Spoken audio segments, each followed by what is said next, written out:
حضرت معاویہ صحابی ہیں، کاتب وحی ہیں، حضور کے برادر نسبتی ہیں، صالح ہیں، ام حبیبہ بہن ہے ان کی جو حضور کی زوجہ محترمہ ہے، ان کا مقام بہت بلند ہے، لیکن ہم انہیں خلفائے راشدین میں شامل نہیں کرتے، اس لیے کہ ان کا جو خلافت کو اختیار کرنا یا حکومت اختیار کرنا یہ قبائلی عصبیت کی بنیاد پر تھا، باہمی مشورے کی بنیاد پر نہیں تھا۔ غلطی ہر ایک سے ہو سکتی ہے اور آپ رائے رکھ سکتے ہیں، لیکن کسی صحابی کی نیت پر حملہ نہیں کریں گے آپ۔ صحابی کی نیت پر حملے کا مطلب کیا ہے کہ محمد صلی اللہ علیہ وسلم تزکیہ نفس نہیں کر پائے، یہ ریفلیکٹ کرے گی حضور کی اس پوری کی پوری جد و جہد پر کہ شخصیت سازی نہیں کر پائے محمد صلی اللہ علیہ وسلم، نہیں، معاذ اللہ ثم معاذ اللہ ثم معاذ اللہ۔ حضرت معاویہ نے خط لکھا، اور رومی کتے، اگر تو نے دارالاسلام پر حملہ کرنے کی جرت کی تو سن لے کہ علی کی طرف سے لڑنے والوں میں سب سے پہلے معاویہ ہوگا تیرے خلاف۔ حضرت علی کو انہوں نے شہید کیا جو ان کے ساتھی تھے خوارج۔ جنگ صفین میں حضرت معاویہ کے کہنے سے عمرو بن العاص رضی اللہ تعالیٰ عنہ نے قرآن مجید جو ہے نیزے پر اٹھا لیا کہ لڑائی بند کرو، قرآن کو حکم بنا لو، جو قرآن فیصلہ کر دے وہ ہم بھی قبول کریں، تم بھی کرو۔ حضرت علی کا خیال یہ تھا رضی اللہ تعالیٰ عنہ یہ چال ہے، اور انہوں نے روکا اپنے ساتھیوں کو، لیکن اکثر لوگوں نے کہا قرآن آ گیا بیچ میں، اب ہم کیسے ہتھیار چلائیں؟ اس میں میرا ذہن جاتا ہے ایک حدیث کی طرف، بڑی اہم حدیث ہے، اور اس کے راوی حضرت علی ہیں۔ حضرت علی فرماتے ہیں کہ حضور نے فرمایا انہا ستکون فتنۃ، ان قریب ایک بہت بڑا فتنہ رونما ہوگا۔ حضرت علی فرماتے ہیں میں نے عرض کیا مل مخرج منہا یا رسول اللہ، اس سے نکلنے کا راستہ کون سا ہوگا؟ فرمایا کتاب اللہ فیہ خبر ما قبلکم و نبأ ما بعدکم و حکم ما بینکم، اس قرآن میں تم سے پہلے لوگوں کی خبریں موجود ہیں، بعد آنے والوں کے حالات موجود ہیں، اور تمہارے درمیان جو اختلافات بھی پیدا ہوں گے ان کا حل موجود ہے۔ تو کیسے نہ مانتے ہیں مسلمان؟ قرآن کو حکم بنایا جا رہا۔ بہرحال اس کے نتیجے میں جو بھی ہوا ہے یہ اب تاریخ کا معاملہ ہے، میں اس کی تفصیل میں نہیں جانا چاہتا، مسئلہ حل نہیں ہو سکا، لیکن حضرت علی کی خلافت جو ہے ان کے ہاتھ پر بیعت ہو گئی تھی، وہ چلی، لیکن 4.5 برس سوائے خانہ جنگی کے اور کچھ نہیں ہوا۔ وہ جو قافلہ آگے چل رہا تھا سیل رواں، وہ 1 انچ بھی آگے نہیں بڑھا۔ البتہ قیصر روم نے جب دیکھا یہ تو آپس میں لڑ رہے ہیں، اب موقع ہے میں حملہ کروں، چونکہ وہاں قریب ترین تو حضرت امیر معاویہ بیٹھے ہوئے تھے نا، شام میں، شام سے ملحق تھا نا آگے قیصر۔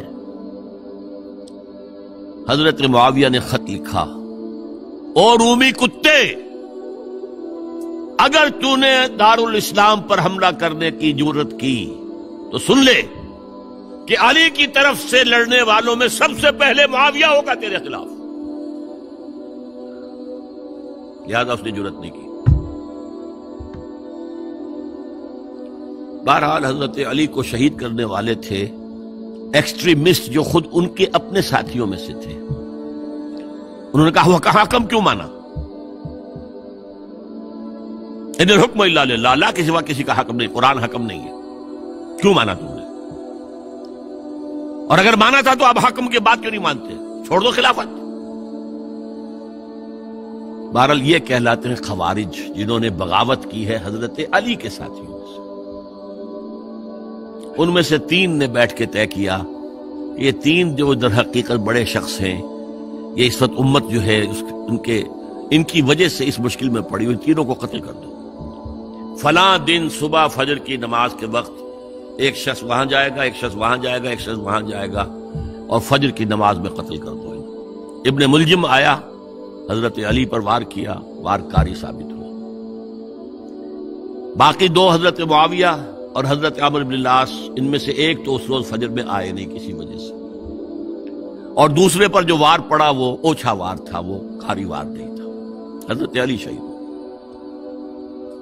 اس کے بعد حضرت حسن کی خلافت ہوئی 6 مہینے، لیکن اب جب جنگ کا معاملہ ہوا تو حضرت حسن نے دستبرداری اختیار کر لی، حضرت معاویہ کو تسلیم کر لیا خلیفہ۔ حضرت معاویہ صحابی ہیں، کاتب وحی ہیں، حضور کے برادر نسبتی ہیں، صالح ہیں، ام حبیبہ بہن ہے ان کی جو حضور کی زوجہ محترمہ ہے، ان کا مقام بہت بلند ہے، لیکن ہم انہیں خلفائے راشدین میں شامل نہیں کرتے، اس لیے کہ ان کا جو خلافت کو اختیار کرنا یا حکومت اختیار کرنا یہ قبائلی عصبیت کی بنیاد پر تھا، باہمی مشورے کی بنیاد پر نہیں تھا۔ لیکن 20 سال تک ان کا دور حکومت ہے اور کوئی خون ریزی نہیں، کوئی غارت گری نہیں، کوئی اختلاف نہیں، کوئی بغاوت نہیں، کوئی جھگڑا نہیں۔ مدبر اس درجے کے تھے۔ اب آئیے آخری سٹیج آئی، حضرت معاویہ کو مشورہ دیا گیا۔ مغیرہ ابن شعبہ ایک بزرگ صحابی تھے کہ دیکھیے جناب امیر، مسلمانوں میں اختلاف ہوا، 4.5 سال 5 سال خانہ جنگی رہی، اب اگر پھر معاملہ آپ کے انتقال کے بعد ایسے ہی چھوٹ گیا تو اختلافات ہوں گے، جھگڑے ہوں گے، مختلف دعوے دار سامنے آئیں گے، جنگیں ہوں گی، پھر دوبارہ جو ہے فساد ہو جائے گا۔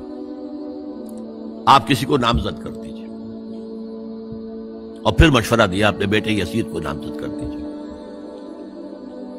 حضرت معاویہ ریلیکٹنٹ رہے، لیکن اس کے بعد انہوں نے مان لیا اور فیصلہ کر لیا۔ یہاں میں چاہتا ہوں کہ بات سمجھ لیں اچھی طرح۔ اس معاملے میں اگر آپ حضرت معاویہ کی نیت پر شک کریں گے تو مجھے آپ کے ایمان پر شک ہو جائے گا۔ نیت پر نہیں، غلطی ہو سکتی ہے، صحابی ہیں، نیت غلط نہیں تھی، نیت کیا تھی؟ اور میں سمجھتا ہوں 100% درست تھی کہ اب اتنا پانی گزر چکا ہے پل کے نیچے سے وقت کے دریا میں کہ بارے صحابہ سب رخصت ہو چکے، اب اکثریت 9 مسلموں کی ہے، عصبیتیں بھی ہیں، قبائلی عصبیتیں ختم تو نہیں ہوئی، لہذا جب تک کوئی قبائلی عصبیت پیچھے نہیں ہوگی حکومت کے، حکومت نہیں چل سکے گی۔ یہ ابن خلدون کا لفظ ہے، عصبیت، کوئی چیز جو جوڑے آپ کو۔ تو دینی عصبیت اب کمزور پڑ گئی ہے، اس لیے کہ حضور نے جن کو تربیت دی تھی وہ اب گئے، اکثر و بیشتر گئے۔ اب اگر ایسے ہی چھوڑ دیا گیا اور کوئی قبائلی عصبیت پشت پر نہ آئی تو پھر خانہ جنگی ہوگی، 5 سال تک ہوئی۔ اس بنا پر انہوں نے اسے صحیح سمجھا۔ آپ اختلاف کر سکتے ہیں، صحابہ کی رائے سے اختلاف ہو سکتا ہے، لیکن آپ ان کی نیت پر شک نہیں کر سکتے۔ بہرحال واقعہ کیا ہے تاریخی اعتبار سے کہ یہ 10ویں سال میں نامزد کر دیا یزید کو اپنے بعد خلیفہ کے لیے، ولی عہد۔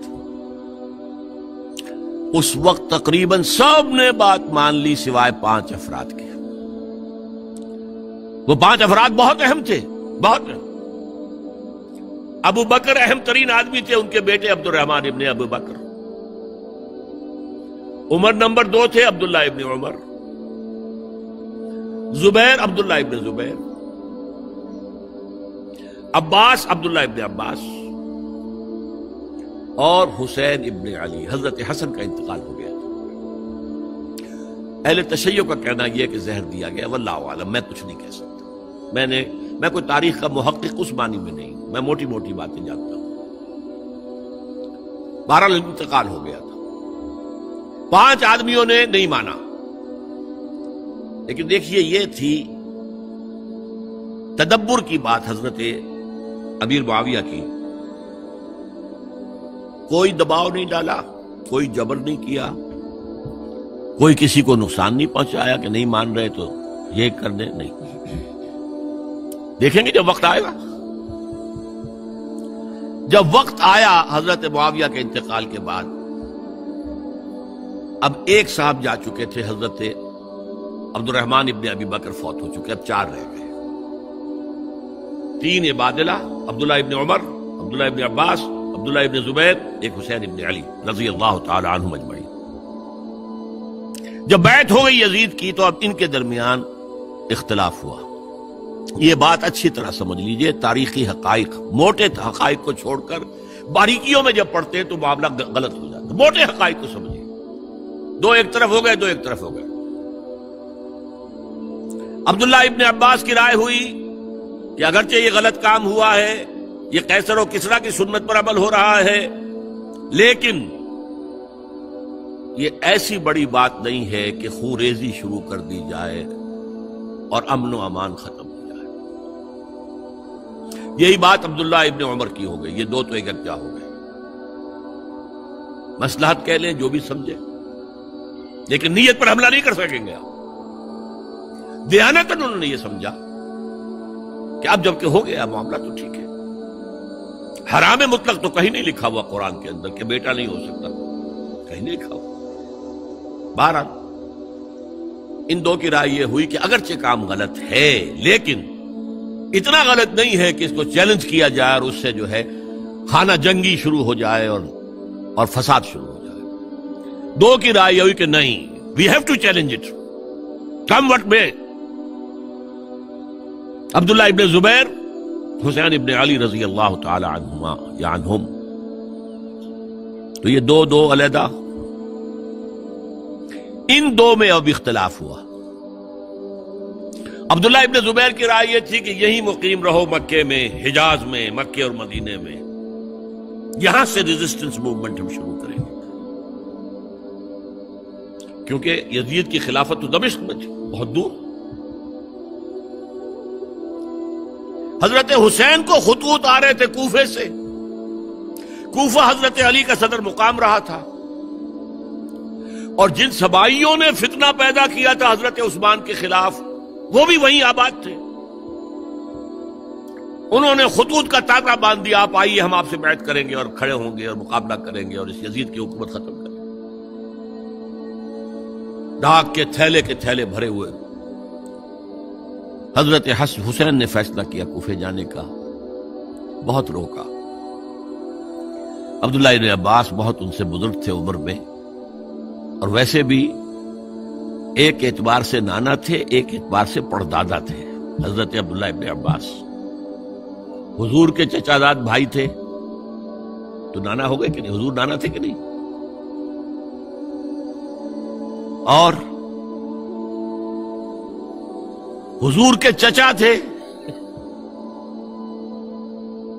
حضرت عباس، ان کے بیٹے ہیں یہ۔ تو اس اعتبار سے حضرت علی رضی اللہ تعالیٰ عنہ کے کیا ہو گئے؟ چچا۔ بہرحال میں کچھ گڑبڑ کر رہا ہوں اس وقت۔ وہ دوڑتے جا رہے تھے کہ حسین خدا کے لیے مت جاؤ، خدا کے لیے مت جاؤ، یہ کوفی تمہارا ساتھ نہیں دیں گے، الکوفی لا یوفی، کوفی وفا نہیں کرتا وعدہ، اور خدا کے لیے اگر جانا ہے اپنے گھر والوں کو یہاں چھوڑ دو۔ بس حضرت حسین پر رضی اللہ تعالی عنہ جو ایک کیفیت تھی، انہوں نے سب باتوں کو نظر انداز کیا۔ وہاں ہزاروں لوگوں نے مسلم بن عقیل جو حضرت حسین کے نمائندے کی حیثیت سے پہلے گئے تھے، ان کے ہاتھوں پر بیعت کیا۔ وہ خطوط آ رہے تو اور بھی بات پختہ ہو گئی۔ ابھی راستے ہی میں تھے کہ پتہ چلا کہ ابن سیاد گورنر بن کر آیا ہے، اور اس نے جو وہاں پر تشدد کیا ہے اور ڈنڈا برسایا ہے، سب بیعت توڑ کے گھروں میں چھپ گئے، اور مسلم بن عقیل جو ہیں وہ بے یار و مددگار شہید بھی کر دیے گئے۔ حضرت حسین نے ارادہ کیا کہ واپس ہو جائیں مدینے کی طرف۔ اب مسلم بن عقیل کے بیٹے جو ہیں، وہ عرب کی ایک غیرت ہے، ایک آنر جسے آج کل کہتے ہیں، ہم اپنے باپ کا بدلہ لیے بغیر نہیں جائیں گے۔ اور حضرت حسین کی شرافت اور مروت، یہ لوگ میرے ساتھ آئے تھے نا، میرا ساتھ دے رہے تھے، اب میں ان کا ساتھ کیسے چھوڑوں؟ بہرحال وہ حادثہ فاجعہ ہو کر رہا، اور اس میں سب سے بڑا سبب جو بنا ہے وہ میں چاہتا ہوں جس کی طرف کسی کی نگاہ نہیں گئی۔ افسوس یہ ہے کہ میرا اس پر جو کتابچہ ہے سانحہ کربلا وہ آؤٹ آف پرنٹ تھا، کوشش تھی کہ آج یہاں وہ پیش کیا جاتا، مختصر ترین، لیکن آپ دیکھیں گے کہ کلیئر ہو جاتی ہے ہسٹری۔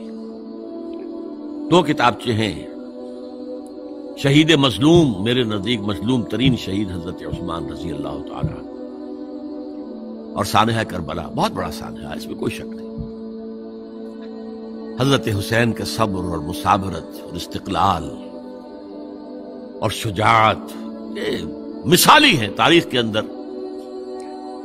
اپنے سامنے جو ہے اپنے ایک ایک کر کے چراغ گل ہو رہے ہیں، خاندان سارا ختم ہو رہا ہے، شیرخوار بچے شہید ہو رہے ہیں۔ وہ تو ایک بچہ بیمار تھا، حضرت علی بن حسین زین العابدین رحمت اللہ علیہ، وہ بچا ہے۔ لیکن اصل میں شرافت اور مروت جو ہے وہ بسا اوقات اپنی شرافت کی وجہ سے مار کھا جاتی ہے۔ حضرت حسین سے میرے نزدیک یہ ایک اسٹریٹجک مسٹیک ہوئی کہ جب کوفیوں کا لشکر سامنے تھا تو وہاں کھڑے ہو کر ایک ایک کا نام لے گا، فلاں ابن فلاں، کیا تم نے مجھے خط نہیں لکھا تھا؟ اے فلاں ابن فلاں، کیا تم نے مجھے خط نہیں لکھا تھا؟ سب کے راز فاش کر رہے ہیں، اور دیکھو یہ میرے پاس یہ تھیلے بھرے ہوئے تمہارے خطوں کے موجود ہیں، تم نے مجھے بلایا اور میں آیا۔ یہ بات تھی جس کی بنا پر اب ان کے لیے کوئی چارہ نہیں تھا کہ انہیں شہید کر دیں، ورنہ تو یہ ہمارا بھانڈا پھوڑ دیں گے جا کر یزید کے پاس، تو ہماری کھالیں کھنچ جائیں گی۔ یہی وجہ ہے کہ حضرت حسین نے 3 آفرز کی، مجھے واپس مدینے جانے دو، نہیں، مجھے یزید کے پاس جانے دو، نہیں، مجھے کہیں اسلامی سرحد پر بھیج دو، میں وہاں پر کافروں سے جنگ کرتے ہوئے زندگی ختم کر لوں گا، نہیں، ہیئر اینڈ ناؤ بیٹھ کرو۔ یہ حضرت حسین کی شرافت، غیرت، حمیت، مروت اس کے خلاف تھا، لہذا انہیں شہید کیا گیا، اور پھر خیموں کو آگ لگائی گئی۔ یہ نوٹ کیجئے کیوں لگائی گئی۔ اگر تو یہ غصے اور انتقام میں اور وینجینس میں ہوتا تو حضرت علی بن حسین زین العابدین کو بھی شہید کرنا چاہیے تھا، نہیں کیا۔ اگر یہ اس طرح کا معاملہ ہوتا تو خواتین کی بے حرمتی ہوتی، نہیں ہوئی۔ یہ خیمے کیوں جلائے؟ تاکہ وہ جو ایویڈنس ہے وہ ختم ہو جائے، ہمارے خلاف یہ جو ڈاکومنٹری پروف لیے پھر رہے ہیں، خیمے جلیں گے اور یہ تھیلے بھی جل جائیں گے اور یہ خود بھی جل جائیں گے اور ہم بچ جائیں گے۔ یہ ہے میرا تجزیہ۔